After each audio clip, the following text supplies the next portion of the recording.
Hello, मी प्रमिला। आज आमची स्वारी चालली आहे नालासोपाऱ्याच्या दिशेने, कारण आज माझ्या मुलाची डिओसो टोर्नामेंट मॅच आहे किक बॉक्सिंगची। त्यासाठी आम्ही इथे आलो। सगळा सेटअप रेडी झाला, मुलंही रेडी व्हायला गेली। थोड्या वेळाने त्यांच्या मॅच चालू होणार होत्या। ॲक्च्युली रेयांशला 2 दिवसापासून खूप ताप होता, म्हणून त्याला म्हटलं ह्यावेळेला ही मॅच नको खेळू, आपण नेक्स्ट टाईम खेळूया। पण त्याचं असं म्हणणं होतं, काही झालं तरी मम्मा मी खेळेन, तू टेन्शन घेऊ नको, मी खूप स्ट्रॉंग आहे। त्याची मॅच चालू झाली। जशी फाईट होत होती तसं मला खूप टेन्शन होतं की हा कसं खेळेल, बॉडीमध्ये एवढा विकनेस आहे, कुठे लागणार तर नाही। पण त्याची मॅच खूप छान झाली। फर्स्ट राऊंड तो जिंकलाही। फर्स्ट राऊंड झाल्यानंतर थोडासा ब्रेक दिला आणि सेकंड राऊंड चालू झाला। सेकंड राऊंड त्याने खूप छान खेळला। हे सगळं श्रेय जे आहे ते त्यांच्या कोच सरांना जातं।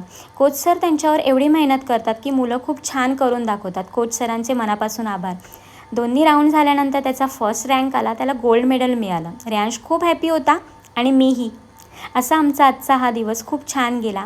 पूर्ण टोर्नामेंट कंप्लीट झाल्यानंतर आम्ही घरी जायला निघालो। तुम्हाला हा व्हिडिओ कसा वाटला मला कमेंटमध्ये नक्की सांगा। भेटूया अशा नवीन व्हिडिओमध्ये। बाय।